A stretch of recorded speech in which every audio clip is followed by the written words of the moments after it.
राहुल पिसे. मी Excel VBAमध्ये software तयार करतो. एक छोटे ॲप्लिकेशन असेल, मराठीत जर काय असेल तर ते ॲप्लिकेशन तयार करतो. तर आता हे एक मी ॲप्लिकेशन तयार केलेलं आहे. तर हे ॲप्लिकेशनमध्ये काय आहे की डाटा हा भरलेला आहे, तो मराठीत माध्यमातून भरला आहे आणि तोच डाटा हा वेगवेगळ्या फॉर्मवरती वेगवेगळे पेजेस असतात, अनेक पेजेस असतात. त्या पेजेसवरती हा डाटा आपण वारंवार वापरू शकतो. त्याच्यासाठीचा हा फॉर्म आहे. आता होतं काय की आपण एखादा डाटा भरतो, तो डाटा हा एक्सेलमधनं डिलीट होतो. सर्च करायला VLOOKUPमधनं फार अवघड पडतं. तर याच्यासाठी एक ॲप्लिकेशन जे आहे ते एक्सेल VBAमध्ये तयार केलेले आहे. आता आपण हे एक ॲप्लिकेशन बघून याचा वापर कसा कसा होतो ते आपण बघू. तर हे जे आहे या ठिकाणी आपण अनुक्रमांक टाकणार आहे. त्याच्यानंतर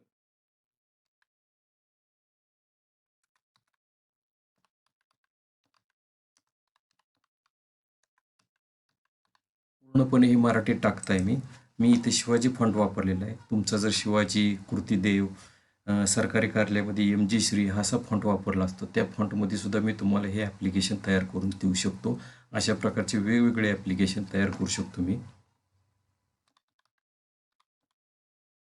साधा फॉर्म घेतलेला आहे. त्याच्यामध्ये एक कर्मचाऱ्याचं नाव लिहिलेलं आहे, त्याचं पद लिहिलेलं आहे, त्याचा पत्ता आता थोडक्यात मी टाकत आहे. त्याचा जावक नंबर, जावकचं वर्ष टाकलेलं आहे, दिनांक टाकतो. या तारखेला साधारण अप्रूव्ह झालेलं आहे. ते कर्ज वाटपाचं त्यांना लिमिट दिलेलं आहे 30/9/2024 पर्यंत कर्ज वाटायचं आहे आणि याची जी मुदत आहे ती 2 वर्षाची दिली, म्हणून 30/9/24 आणि 30/9/26. आता कर्ज रक्कम जी आहे ही आपण डिजिट्समध्ये टाकणार आहे आणि ही डिजिट्समधली रक्कम ही अक्षरी येणार आहे. आता इथं आपण साधं 1,00,000चं कर्ज आपण देण्यासाठीचा हा अर्ज आहे. आपण इथं जर टाईप केलं, इथं बघा आता 1,00,000 रुपये हे अक्षरात आलेलं आहे. तर हे जे आहे हा डाटा आपण भरलेला आहे. आता आपण सेव्ह केलं की हा डाटा या ठिकाणी बघा, इथं एक्सेल शीट आहे, या ठिकाणी तो ॲड होईल.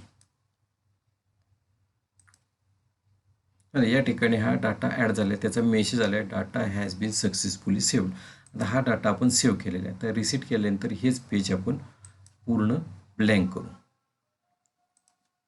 आता पुढचा एक डाटा भरून दाखवतो मी तुम्हाला.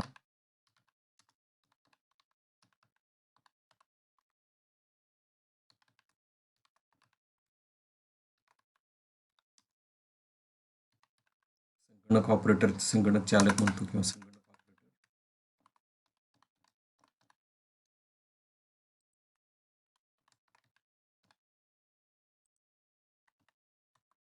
जावक वर्ष 2024, दिनांक टाकतो साधारणची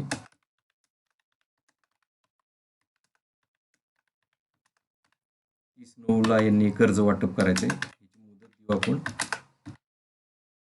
1 वर्षासाठी देऊ आणि हे 50,000 रुपयाचं कर्ज. आता या ठिकाणी बघितलं तर 50,000 रुपये अक्षरे आलेले.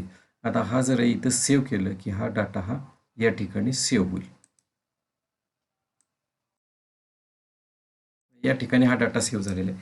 काही कंपनीमध्ये काय होतं की डाटा एंट्री ऑपरेटर हे वेगळे असतात. शक्यतो सरकारी कार्यालयामध्ये हे प्रकार असतो. मोठे अधिकारी जे असतात त्यांना हे डाटा एंट्री करण्यासाठी तेवढा वेळ नसतो. त्यांचं टायपिंग स्पीड तेवढं नसतं. त्यांना मराठी टायपिंग येत नाही. तर त्यावेळी ते काय करतात की काही ऑपरेटर बसवतात. त्यांच्याकडनं हा डाटा सगळा भरून घेतात आणि भरून झाल्यानंतर काय करतात की हा जो डाटा आहे ते काय करतात, सर्च करतात. समजा त्यांच्याकडे एखादी फाईल आली. आता त्यांनी काय करतात, फक्त नाव टाकलं रामकुमार. आता रामकुमारवरती इथं क्लिक केलं की हा डाटा सगळा त्याचा डिस्प्ले झाला. आता त्याचं मंजूर करायचं का नामंजूर करायचं हा फक्त त्यांच्याकडं अधिकार ते ठेवले आहेत. मी फक्त उदाहरण म्हणून घेतलेले. आता या ठिकाणी जर मंजूर म्हटलं तर एक फॉर्म तयार होतो ॲटोमॅटिकली. या ठिकाणी ह्या फॉर्मची प्रिंट जाते. तुमच्याकडे जर प्रिंटर अटॅच असेल तर डायरेक्ट ही प्रिंट जाणार आहे. आता मी ही एक्सेलमध्येच तुम्हाला एक प्रिंट दाखवतो. तर या ठिकाणी बघा, हा जो फॉर्म आहे रामकुमार, आता ही एक क कंपनी मराठीमध्ये अर्ज छापण्याकरता हे झालं, हे हेडिंग त्या कंपनीचं किंवा त्या ऑर्गनायझेशनचं हे हेडिंग आलं. जावं, क्रमांक, दिनांक हे पण आपण ॲटोमॅटिकली पुढचं घेऊ शकतो. आता हे कोणाला पत्र देते, रामकुमार संगणक ऑपरेटर पुणे. आता यांचंच नाव परत आलेलं आहे. यांच्या कर्ज अर्जाबाबत सदर आपल्याकडील कर्जाचा जावक नंबर जो काय असेल 25/20/24 ॲप्लिकेशन केलेला 1/9/24.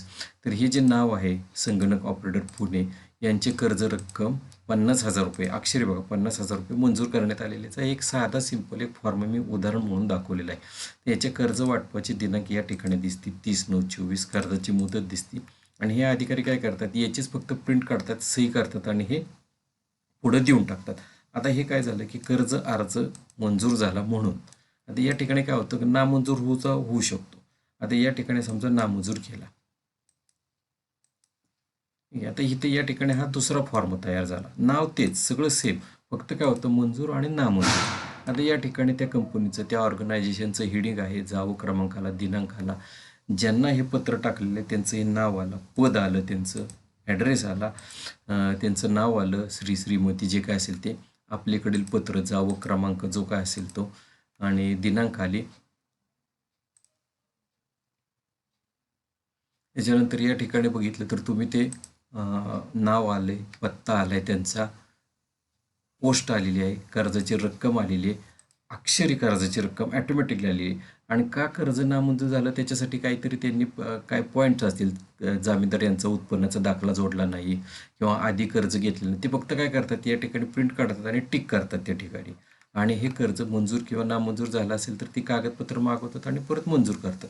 तर अशा पद्धतीने हे जे डाटा आहे हा बऱ्याच फॉर्मवरती वापरावा लागतो, परत परत रिपीट करावा लागतो.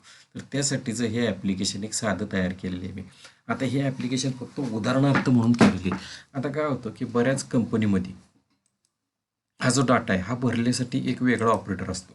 ते काय करतात, ऑपरेटरकडनं हा डाटा सगळा भरून घेतात आणि त्यांना जसा वेळ होईल त्यावेळी हे अधिकारी लोक काय करतात की तो जो डाटा आहे तो डाटा फक्त बघतात आणि बघून त्याच्यात काय असेल ते मॉडिफिकेशन करतात आणि मंजूर किंवा नामंजूर करण्याचा अधिकार त्यांच्याकडे ठेवलेला आहे. तर हे जे ॲप्लिकेशन आहे अशा प्रकारचे ॲप्लिकेशन आपण कुठं वापरू शकतो, एक इंग्रजीमधनं तर करता येतच आहे.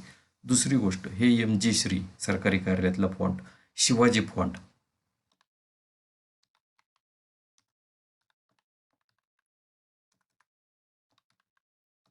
शिवाजी फॉन्ट, कृतीदेव या फॉन्टमध्ये सुद्धा हे करता येऊ शकतं. आपल्याकडे इंग्रजीतनं करता येतं पण मराठीतनं हे जे फॉन्ट वापरून सॉफ्टवेअर करणं हे फार काही लोकांना कमी जमतं. तर त्यासाठी मी माझा प्रयत्न करतो की हे डेव्हलप करून देण्यासाठी लोकांचं. तर हे जे फॉर्म आहे तर हे करण्यासाठी साधारण मी 1 ते 1,500 रुपये एका पेजसाठी घेतो. म्हणजे हे जे एक पेज तयार केलं म्हणजे मंजुरीचं जे असेल ते एक पेज आहे ह्याच्यासाठी साधारण 1 ते 1,500 रुपये घेतो. जर डाटा जास्त असेल तर ते किमती थोड्याशा वाढत जातं कारण तेवढं प्रोग्रामिंग मागं करावं लागतं. आता